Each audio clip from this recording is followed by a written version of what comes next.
Esta sesión, que va a centrarse en el Encuentro Nacional de Tutores y Jefes de Estudio que ha tenido lugar en Barcelona la semana pasada, pero que vamos a intentar dividirla como en tres partes, ¿vale? Una primera parte donde hablaremos de lo que es esta Sociedad Española de Formación Sanitaria Especializada.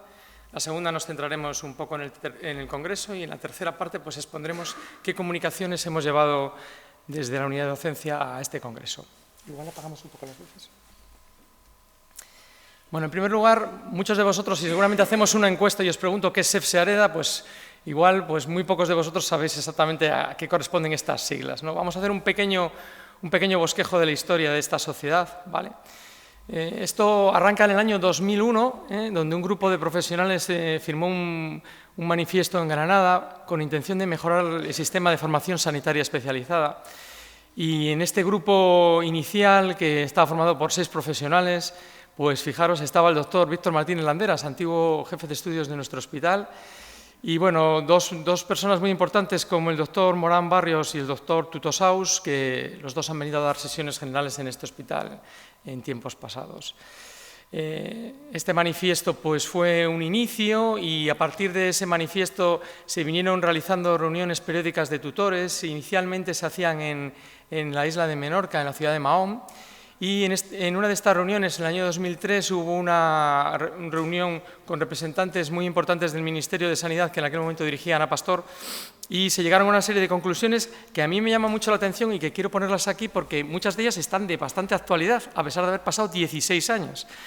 Fijaros, que hubiera una relación más fluida entre las comisiones de docencia y las comisiones nacionales de especialidades, que hoy en día todavía siguen estando muy distantes en muchos aspectos. Considerar las actividades de docencia dentro del plan de calidad de los centros, que los responsables docentes formaran parte de los órganos directivos de los hospitales, que la docencia no fuera solo parte de los tutores, sino que todos los profesionales que trabajan en el hospital se involucraran en la formación sanitaria, intentar mejorar y homogeneizar la adaptación de programas de centros, reconocer la dedicación docente de tutores y jefes de estudio. Llevamos una pelea tremenda para intentar que los tutores estén más reconocidos en carrera profesional e incluso laboralmente, y es una pelea que todavía a día de hoy continúa. Mejorar y desarrollar una cultura de evaluación, intentar desarrollar programas con conceptos de formación integral de especialistas, no solo de su programa nacional de especialidad, sino aspectos generales que involucran a todos los especialistas en formación. Crear grupos de trabajo. Bueno, todos ellos objetivos muy interesantes que el Ministerio estaba apoyándolos. Y bueno, en el año 2000, a finales del año 2003, se creó la Sociedad de Red de Asesores Docentes, AREDA, en donde, bueno, pues dentro de las conclusiones pues son muy superponibles a las que hemos visto anteriormente consensuadas con el Ministerio, muy en la línea de conseguir una acreditación de unidades docentes y también a que los tutores tuvieran una formación específica en metodología docente. También un aspecto muy importante y que todavía no está resuelto. No hay una resolución a nivel de Ministerio de Sanidad ni tampoco a nivel de los diferentes decretos autonómicos. No hay una estructura de formación en metodología docente específica para los tutores. Y bueno, el tiempo va pasando y se siguen produciendo reuniones periódicas de tutores y jefes de estudio, y en el año 2015, en la reunión que se realiza en Bilbao, se decide ir un paso más allá y crear una sociedad científica, que es la Sociedad de Especialistas de Formación Sanitaria Especializada, SEFSE, que sumándose a AREDA, pues sería SEFSE Areda, que es como actualmente se la conoce. Se realiza, bueno, pues otro manifiesto que se publica en la revista Educación Médica, y a partir de ese momento pues se da un paso más buscando ya crear una sociedad científica con un perfil profesional muy abierto, ¿vale? No solo es un perfil de tutores y de jefes de estudio, es un perfil que abarca matronas, enfermería, MIR, FIR, EIR, PIR, BIR, responsables autonómicos de formación sanitaria especializada, muy importante, técnicos de docencia, pedagogos, porque la enseñanza es un aspecto muy importante dentro de la docencia, epidemiólogos, pero también todos los especialistas y los residentes, que son probablemente la diana más importante de la formación sanitaria.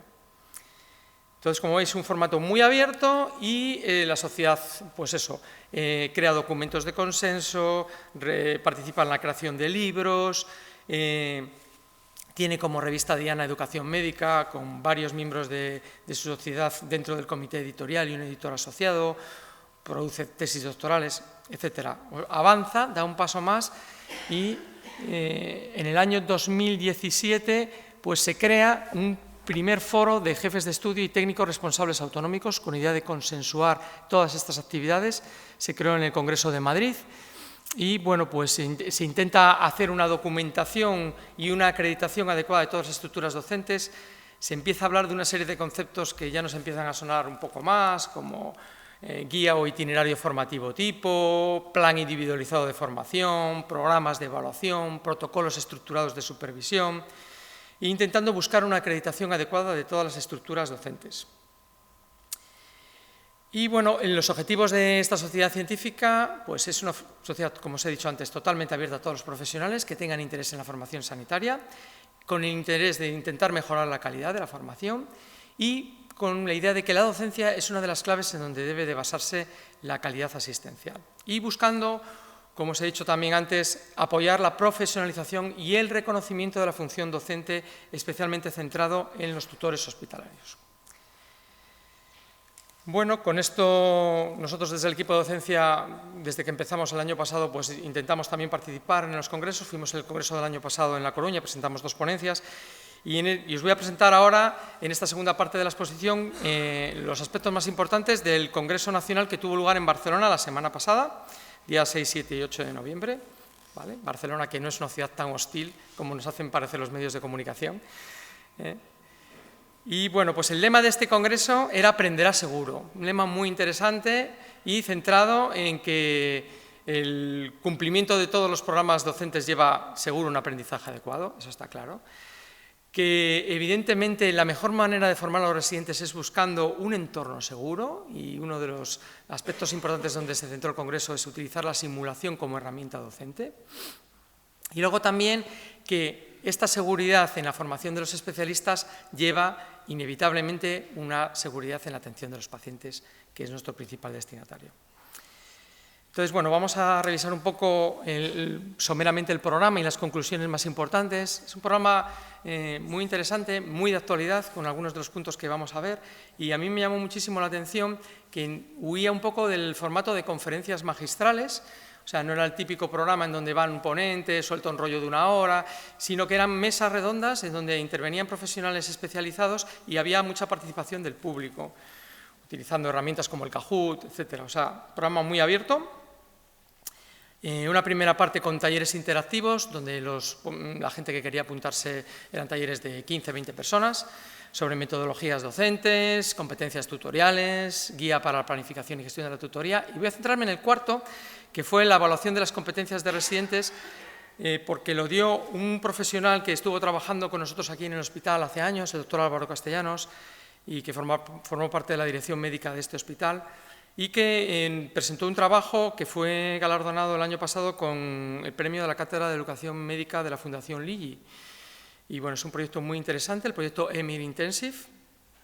Es un proyecto que está basado en un abordaje diferente del manejo del residente en formación, no basado en el manejo tradicional de rotaciones, que sigue siendo un manejo válido y que evidentemente es muy importante y es en el que está basado la mayor parte de los residentes que trabajan en nuestros hospitales, pero está basado más en un sistema de competencias que está centrado en lo que aprende el residente, con competencias muy claramente definidas y con evaluación por observación directa y con feedback permanente de los responsables docentes, de forma que asegura la competencia y que cumple las demandas de calidad asistencial. Este proyecto desarrollado por el doctor Castellanos forma parte de un proyecto mucho más ambicioso a nivel internacional, el proyecto europeo Covatrice, que es un proyecto multinacional de medicina intensiva. Y bueno, pues está basado en una serie de aspectos, una evaluación formativa por análisis del desempeño de los residentes mediante la observación directa. Esto sería parecido a lo que haríamos normalmente en las rotaciones clínicas, pero yendo a un paso más allá, buscaría también la evaluación formativa viendo cómo funciona o cómo se maneja el residente en situaciones de crisis. Crisis Resource Management, que es una situación muy interesante porque somete al residente a unas situaciones de estrés utilizando la simulación como herramienta docente y se ve cuál es su competencia en acción. Y eso sí que es un aspecto muy importante y gran parte de los programas nuevos que se realizan en competencias van por este camino. Y luego también, bueno, pues esta parte del debriefing, analizando la reflexión sobre práctica clínica. Agradecer al doctor Álvaro Castellanos que nos ha pasado las diapositivas de parte de la presentación, una presentación mucho más ambiciosa y que yo le he invitado a que nos venga a dar una sesión general porque realmente creo que es un proyecto muy interesante.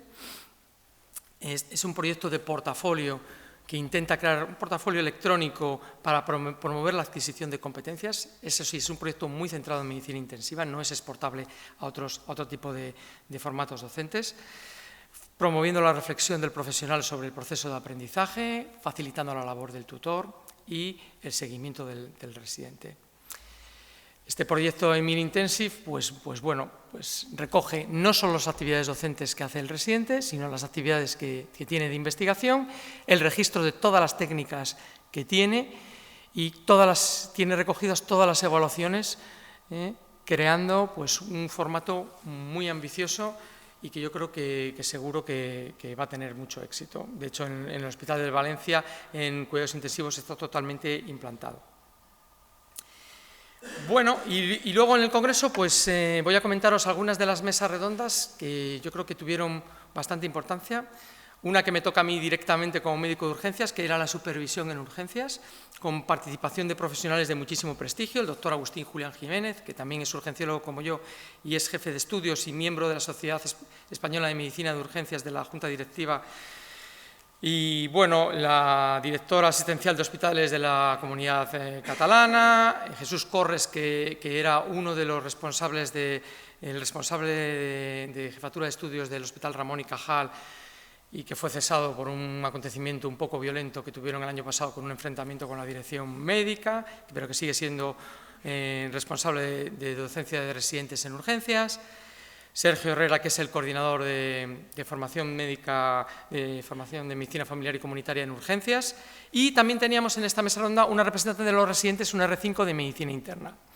Entonces, bueno, pues tocaron varios puntos. Intentaban dar respuesta a cómo convive esta necesidad asistencial de tanta presión que está llevando a cabo en los servicios de urgencias en los últimos años y que se hace mucho más potente en épocas como las de invierno, con los picos de gripe, pero que prácticamente está todo el año de la misma manera. Y en este sentido, este es un tema de muchísima actualidad porque hace, yo creo que 2 días ha habido un cruce de tweets muy potente entre el sindicato médico que demandaba que no hubiera una formación docente en situaciones de urgencia de crisis y otras sociedades científicas. Bueno, este es un tema en el que yo estoy totalmente en contra. Yo creo que una cosa es la presión asistencial sobre los pacientes en urgencias que debe ser resuelta apoyando a los profesionales y otra es la docencia. La docencia siempre tiene que estar presente y urgencias evidentemente tiene que ser un sitio clave donde tiene que mantenerse. Y luego, bueno, ellos hacían mucha incidencia en la formación piramidal, intentar que la supervisión no solo descansara sobre los R1, sino en todos los residentes que tuvieran actividad en urgencias hubiera una supervisión adecuada, progresiva, que evidentemente la supervisión del R1 viene perfectamente regulada por ley y que tiene que haber un visado de todas las altas que da el residente de primer año, pero que no debe quedarse ahí. Y intentaba analizar cuál era la realidad en la que nos movíamos. Y a mí me llamó muchísimo la atención porque se realizaron una serie de encuestas. Bueno, esto es una foto, se ve un poco de mala calidad que tomamos en directo, pero bueno, yo os la cuento. Se hace una encuesta en donde qué supervisión tiene el R1 directamente, ¿vale? En rojo figuraría si la supervisión es un adjunto a un residente, ¿vale? En azul es un adjunto a 2 o 3 residentes. En naranja, un adjunto 3 o 4 residentes y en verde, un adjunto 5 o 6 residentes o más. Y me llamó la atención porque en la encuesta que se hizo, bueno, sobre 132 que contestaron en aquel momento, pues la opción mayoritaria que ganaba era que había un adjunto supervisando a cada R1. Y a mí me sonaba muy extraño, más que nada porque nuestro hospital no es real. En nuestro hospital tenemos un ratio de supervisión 2:3:1 aproximadamente. Entonces, bueno, sí que hay hospitales donde hay una urgencia muy atendida por staff y con poca presión directa sobre residentes, pero también hay otros hospitales donde hay mucha presión que descanse sobre los residentes. Así que yo no estoy seguro de que esto refleje realmente cómo está representada el mapa de la supervisión directa. Bueno, otra segunda mesa que también era muy interesante era sobre la autonomía progresiva del residente. Y bueno, aquí había también profesionales de muchísima valía. Estaba el tutor de residentes de medicina intensiva del Hospital Vall d'Hebron de Barcelona y, bueno, responsables autonómicos de tutores de varias comunidades.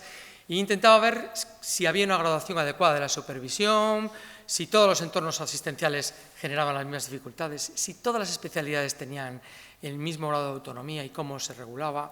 Y bueno, se llegó más o menos a un acuerdo de que sí había una regulación progresiva de la autonomía del residente y también se venía a buscar que el residente debe participar de forma muy activa de la actividad formativa, sobre todo en residentes de últimos años.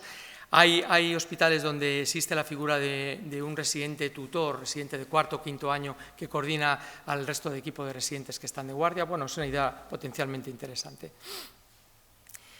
Luego, bueno, pues tuvo lugar el Foro Nacional de Jefes de Estudios y Responsables Autonómicos de Formación Sanitaria Especializada, muy centrado en la nueva evaluación del Ministerio, que, como sabéis, se ha cambiado en el año 2018, se han modificado una serie de puntos, se ha dado mucho peso en esa evaluación a la opinión del tutor, que a nosotros nos parece muy adecuado, porque antes era una evaluación en donde únicamente se contaban las rotaciones que tenía el residente y ahora se va a una formación, o sea, a una evaluación donde el tutor tiene mucho peso, donde tienen también mucho peso las actividades complementarias, bueno, tienen un cierto peso las actividades complementarias que hace el residente.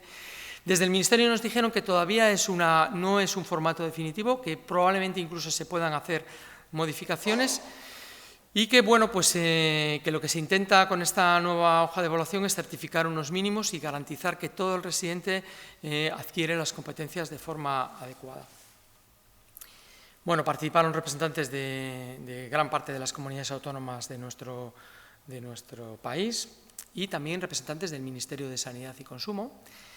Y bueno, el objetivo era intentar, aparte de revisar la evaluación, buscar un programa de formación transversal común de residentes. Hay muchos hospitales que no tienen desarrollado un programa de formación transversal común, el nuestro entre ellos, y sin embargo hay otros hospitales como el Hospital de Cruces, donde desde el residente llega de primer año, aparte de su formación propia como residente de una u otra especialidad, hay un programa de cursos obligatorios desde el primer al último año de residencia. Entonces, bueno, pues se buscaba un poco la opinión de la sociedad CEFSAREDA para, bueno, involucrarse en los contenidos, la metodología de la creación de estos programas y cómo se evaluarían estos programas. Bueno, como os he dicho antes, no todas las comunidades autónomas tienen un programa de formación transversal establecido y, bueno, hay una serie de materias que en este foro se consideraron que podían ser importantes, ¿vale?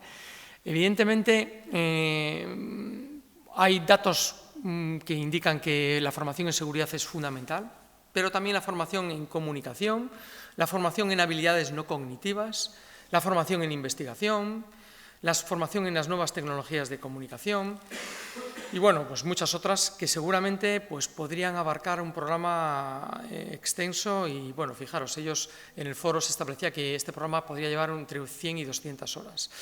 Aproximadamente un 10% de lo que sería un programa formativo de un especialista. Bueno, esto todavía está en una fase de creación, una fase de debate, y bueno, os animo a todos vosotros a que cualquier actividad complementaria que consideréis transversal para todos los residentes que tenemos en formación, nos la hagáis saber para irla implementando.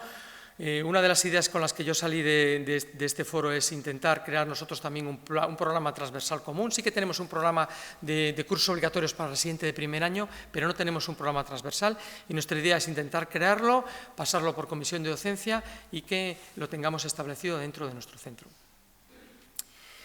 Bueno, ¿y cómo utilizar, qué tipo de metodologías utilizar? Bueno, pues ellos hablaban también de que podía hacerse una parte a distancia, pero hay una parte con talleres, seminarios, actividades grupales. Bueno, probablemente esto sea una actividad que requiera pues, una investigación para saber exactamente cuál es el método mejor. Y, bueno, evidentemente, esto también se tendría que evaluar y aquí también surgía otro aspecto potencialmente interesante. Ya sabéis que hay algunas especialidades que se están planteando introducir una ECOE. al final de la residencia. Es un proyecto muy interesante, o sea, que el residente no solo vaya cumplimentando su programa formativo, sino que al final de su programa de residencia tenga una evaluación, como se hace al final de la Facultad de Medicina. Bueno, esto puede ser una situación potencialmente interesante, y también ellos inciden mucho en el uso de la simulación, en el uso de casos con feedback, evaluación 360, como actividades complementarias en esta formación común transversal. Bueno, pues como os he dicho, se pidió a CEFSAREDA que se buscara qué materias deberían de integrarse en esta formación transversal, intentar poner un punto de corte de cuál sería el nivel de dedicación, cómo organizarlo. Y bueno, pues ahora mismo es un proyecto todavía en una fase inicial, pero que seguramente en los próximos años se cree un programa transversal común que nos afecte a todos los profesionales que trabajamos con residentes. Bueno, y luego pasamos a otra fase dentro del Congreso de talleres simultáneos. Y bueno, pues dentro de esos talleres me llamó mucho la atención porque, bueno, aparte de un taller de perspectiva de género, nos presentaron un modelo Bridge de estilos relacionales, que es un modelo totalmente novedoso y que mostraba también la participación de pedagogos dentro de lo que es la formación sanitaria. Más que contároslo yo, os voy a poner un pequeño vídeo, si esto funciona bien, para que veáis en qué consiste el programa Bridge. Para mí sería importante saber exactamente lo que me pasa, el resultado de cada prueba y que mi médico me explicase cada paso con todos los detalles. A mí no me interesarían los detalles, solo si la cosa va bien o va mal. Lo que siempre agradeceré es absoluta transparencia. Pues yo la verdad es que creo que no lo llevaría muy bien y simplemente necesitaría a alguien que estuviera a mi lado todo el tiempo. Ni resultados ni estadísticas. Lo importante es no perder la fe y ir partido a partido. Yo de hecho, a ver, me viene el médico y no hace falta que me cuente nada. Yo con verle la cara es que ya sé lo que hay. No hay pacientes iguales, así que no hay necesidades iguales ni respuestas iguales. El modelo Bridge define 4 estilos de pacientes y proporciona las pautas de comunicación idóneas para cada estilo. Los pacientes tierra necesitarán entender con precisión su enfermedad. Los pacientes fuego necesitarán transparencia en todo momento y que no se les esconda nada. Los pacientes agua necesitarán mucho acompañamiento y tener una persona de referencia para ponerse incondicionalmente en sus manos. Y los pacientes aire, para ellos será imprescindible mantener un hilo de esperanza. En la formación Bridge descubrirás cuál es tu estilo relacional y qué impacto produce en los demás. Descubrirás también las pautas de comunicación que te funcionarán para cada estilo. Todo ello mediante una formación dinámica, práctica e intuitiva, basada en casos reales del mundo sanitario. Conociendo tu estilo y el de tus pacientes, podrás comunicarte mejor con ellos, construir vínculos empáticos y tomar conciencia del impacto de tus palabras, ayudarlos y ayudarte más. Hay 2 residentes que son iguales, seguramente tendríamos entre nosotros y de los que estamos aquí en esta presentación, tendremos residentes o tutores que son tierra, aire, fuego, agua. Bueno, es un modelo interesante y también forma parte de que el abordaje pedagógico dentro de la docencia no es solo patrimonio de los médicos, ¿vale? Los profesionales expertos en psicopedagogía probablemente nos pueden aportar cosas y bueno, eso es una cosa que tenemos que tener en cuenta y bueno, es potencialmente útil, ¿vale? También fue muy interesante. Y bueno, otra mesa en la que se abordaron los entornos seguros de aprendizaje. Bueno, esto es también otra situación muy interesante, ¿vale? La seguridad clínica, si se utiliza adecuadamente las herramientas de aprendizaje, si se crean entornos seguros, ¿vale? Todos cuando hemos sido residentes, hemos llorado ante situaciones de estrés que conlleva nuestra sobrecarga asistencial. Y bueno, pues probablemente que el residente esté en un contenedor seguro y que sobre todo el paciente esté en un contenedor seguro y no sea un experimento donde el residente tenga que practicar, pues es muy importante. En esta mesa, bueno, pues se abordó el uso de la simulación clínica como herramienta docente y también, fijaros, dentro de lo que es la participación del público y las encuestas que se hacían, cuando se preguntaba si había una formación adecuada en seguridad clínica 50% de los que estaban en esta mesa dijeron que la formación era claramente insuficiente, y seguramente si hacemos una encuesta aquí en la sala que estamos, probablemente la mayor parte de nosotros diríamos que no tenemos una formación 100% potente de seguridad clínica, y es uno de los aspectos que tenemos que mejorar, ¿vale? Y también, si tuviéramos que preguntar qué habilidad es la que pensamos que se relaciona más con la seguridad, en la que podríamos trabajar más, pues sería la comunicación. La comunicación y el trabajo en equipo son dos elementos fundamentales. Y bueno, pues la mesa también atrajo conclusiones muy interesantes, ¿vale? El mensaje clave sobre que las organizaciones sanitarias deben de posicionarse dentro de potenciar esta cultura de seguridad, ¿vale? Probablemente no solo desde el Ministerio, sino de los propios hospitales, las direcciones deben de potenciar una cultura de seguridad, que es necesaria una formación en seguridad clínica de todos los profesionales sanitarios, y bueno, que evidentemente la supervisión de los residentes es un elemento básico de seguridad, y que para promover esta cultura de seguridad la simulación clínica es un instrumento muy valioso. Y nosotros aquí tenemos el privilegio de tener el hospital virtual, y probablemente tendríamos que utilizarlo más para desarrollar esta cultura de seguridad clínica. Bueno, y ahora en esta tercera parte a la que pasamos de la comunicación os voy a transmitir qué trabajos llevamos, ¿vale? Desde el hospital. Primero, bueno, presentar lo que es esta unidad de docencia que hemos creado, un proyecto pionero que creamos el año pasado. Un proyecto que no, hasta donde llegamos, yo en el Congreso estuve pulsando, no es un proyecto que es prácticamente frecuente en la mayor parte del hospital. La mayor parte de los hospitales tienen un jefe de estudios que se dedica únicamente y que está de acuerdo con comisiones de docencia, pero no hay una unidad formada por profesionales que se dedique a la labor docente, como tenemos en nuestro hospital. Bueno, y presentamos todo el programa formativo que hemos hecho en este año, con un aumento de oferta de cursos transversales, ¿vale? No tenemos todavía un programa transversal, pero sí que hemos aumentado los cursos transversales en un 40% de los cursos que había previamente. Hemos intentado aumentar la oferta de cursos global, pero también hemos intentado que haya más participación de nuestros residentes en cursos en el hospital virtual. Hemos colaborado con el IDIVAL en una serie de programas. Uno de ellos es un programa totalmente novedoso y muy interesante, que es el programa Mentoring de tutorización de residentes de primer año. Y bueno, hemos creado el plan de gestión de calidad docente, que es un instrumento obligatorio, pero que es un instrumento que no solo es un papel, sino que es un instrumento de calidad y que tiene que ser evaluado y renovado periódicamente. Y también hemos aumentado toda la actividad formativa fuera de los residentes, sino la actividad de los profesionales de nuestro hospital. Hemos aumentado todas las sesiones que damos, hemos intentado que estén acreditadas al máximo. Hemos subido prácticamente en un 150% el número de sesiones acreditadas de servicios. Y bueno, hemos intentado también implementar este programa Docentis, que era uno de los patrocinadores del Congreso, curiosamente, y que, bueno, es un programa que hemos desarrollado aquí en el hospital, lo mismo que se ha desarrollado en otros 4 o 5 hospitales de nuestro ámbito nacional. Un programa que, como todos conocéis, empezamos a implementar en el mes de julio, con participación en un programa de formación para tutores y luego para todos los profesionales, y con un entorno del residente que estamos intentando mejorar día a día, con introducción de nuevas modificaciones, con un entorno del tutor que también estamos intentando mejorar. Y os voy a presentar los datos que llevamos del programa Docentis, que presentamos también.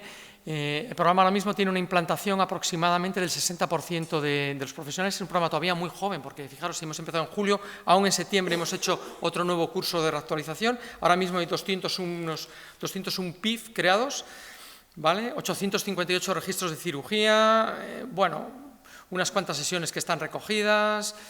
Todavía es un programa joven, es un programa al que tenemos que darle un avance, pero es un programa que está creciendo en nuestro hospital y que en comisión de docencia se decidió que en este primer año fuera un programa participativo, pero que a partir del año que viene sea un programa obligatorio para formación de profesionales. Y yo creo que es un programa que tenemos que mejorar entre todos, y es un programa que nos va a dar muchos réditos en el futuro.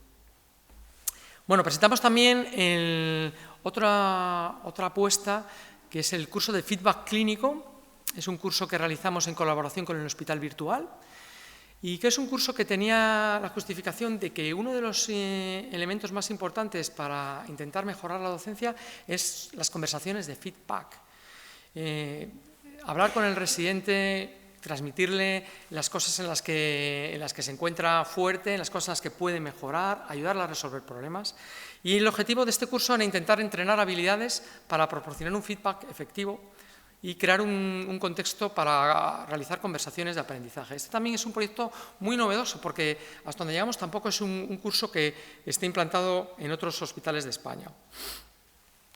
Era un curso dirigido a tutores, en esta primera fase inicial nos hemos querido centrar en ellos porque es nuestra piedra angular sobre el programa de docencia, ¿vale? Pero era un curso donde también participaban los residentes porque había una parte, aparte de una parte teórica y una parte participativa de tutores, había una parte práctica con unas experiencias de role-playing donde pues, nuestros residentes nos ayudaban. Y bueno, hemos realizado 4 ediciones, la última la hemos realizado hace unos días. Y bueno, han participado 48 tutores de nuestro hospital, 12 residentes. Y bueno, os muestro un poco las encuestas de satisfacción de algunos de los cursos. Y bueno, pues en general es un curso muy bien acogido, muy bien acogido. Todos los profesionales creían que el curso era de interés para su actividad profesional, que lo recomendarían y que estaban satisfechos de haber realizado el curso. Lo cual nos lleva a que probablemente es un curso que tenemos que mantener, que tenemos que mejorar y que a lo mejor tenemos que abrir a otro tipo de profesionales, no solo tutores, que participen en la formación clínica.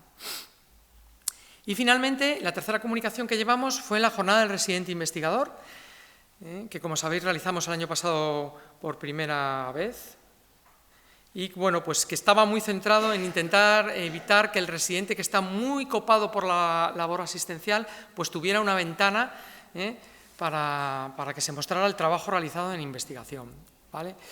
El objetivo era impulsar la investigación científica de nuestros residentes, intentar saber exactamente cuál era el mapa de investigación que desarrollan los residentes en nuestro hospital y sobre todo visibilizar esta actividad. Esto sí que es un programa que se ha desarrollado en otros hospitales de España. Por ejemplo, el ponente que estaba regulando la mesa nos decía que en su hospital ya llevaban varias ediciones. Pero bueno, para nuestro hospital fue totalmente novedoso y queríamos mostrar un poco los resultados que había. Era un programa en el que contamos con la colaboración inestimable de la dirección gerencia de nuestro hospital. Y bueno, pues realizamos una labor de propaganda a través de redes con todos nuestros residentes y los tutores de nuestro hospital y realizamos un sistema de evaluación de todos los trabajos que recogimos. Recogimos 47 abstracts, como recordáis, bueno, pues creamos un foro a la entrada que es un espacio muy interesante en la entrada del edificio 2 de noviembre para que los residentes expusieran sus paneles y para que no solo lo vieran los profesionales, sino también para que lo vieran los pacientes y familiares y que, bueno, pues abrir un poco esta experiencia al exterior, ¿vale? Al final se reclutaron 47 abstracts y las especialidades con mayor presencia pues, fueron las que os pongo aquí: neumología, nefrología, cardio, gine, radioterapia e inmunología. E intentamos elegir los 2 mejores trabajos de cada uno de los servicios centrales, médicos y quirúrgicos, que aquí os muestro, pues los galardonados. Había un tribunal formado por la dirección médica, el IDIVAL y la unidad de docencia, donde se puntuaba pues, cuál era el trabajo que tenía la mejor presentación. Todos los residentes tenían que hacer una defensa del póster durante 2 minutos y también se evaluaba la relevancia científica del trabajo. Y como os pongo aquí, los mejores trabajos bueno, correspondieron a los servicios de nefrología y neumo en servicios médicos, inmunología y medicina intensiva en servicios centrales y gine y urología en servicios quirúrgicos. Bueno, un proyecto interesante que yo creo que tenemos que darle todavía más presencia en los próximos años y que os animo claramente a participar. Y bueno, como concluíamos, pues esta jornada del residente investigador que habíamos hecho por primera vez en nuestro hospital, creíamos que había sido un muy buen escaparate para mostrar la actividad investigadora de nuestros residentes y que, bueno, que eran trabajos de muchísimo valor. En todos los trabajos que se publicaron en esta jornada del residente investigador había colaboración, pedíamos colaboración de tutores con residentes, estimulaba también este trabajo y creemos que es una actividad muy positiva y que seguramente tenga continuidad en el futuro, o así vamos a intentar por lo menos. Bueno, y ¿Qué mensaje os transmitiría que nos llevaríamos final del Congreso? ¿Vale? Bueno, pues si tuviera que deciros una frase es la que os pongo aquí en esta diapositiva, ¿vale? Que evidentemente la formación sanitaria es muy importante, ¿vale? Pero que todos los profesionales tienen responsabilidad en el proceso de docencia y que no tenemos que descuidarla y que es una parte de todos, es una parte de la dirección del hospital, es una parte de los tutores, es una parte de todos los facultativos, los residentes son una parte muy importante y todos tenemos que intentar tener un aspecto positivo para intentar dar la máxima calidad al proceso de docencia del hospital. Y bueno, como broche final del Congreso, bueno, tuvo lugar la asamblea del SEPSE-AREDA, en donde se hizo un cambio del presidente, que era Jesús Morán, que llevaba ya 4 años como presidente y que cedió el testigo a María José Cerqueira, que era responsable docente de los complejos sanitarios de Cataluña y que, bueno, pues se va a encargar, ella es anestesista de formación y es la que se va a encargar en los próximos años de coordinar la sociedad. Y también se decidió cuáles iban a ser los próximos congresos que se iban a celebrar. Estaba aprobado ya el Congreso de Gijón en el 2020 y, pues bueno, para nuestra alegría, pues se decidió que Santander pues, va a ser el responsable de organizar el próximo Congreso del año 2021. Así que nada, pues quiero cerrar esta charla pues pidiéndoos colaboración para el Congreso que vamos a realizar. Seguro que va a ser un Congreso en el que todos vamos a participar y espero que salga muy bien. Muchas gracias.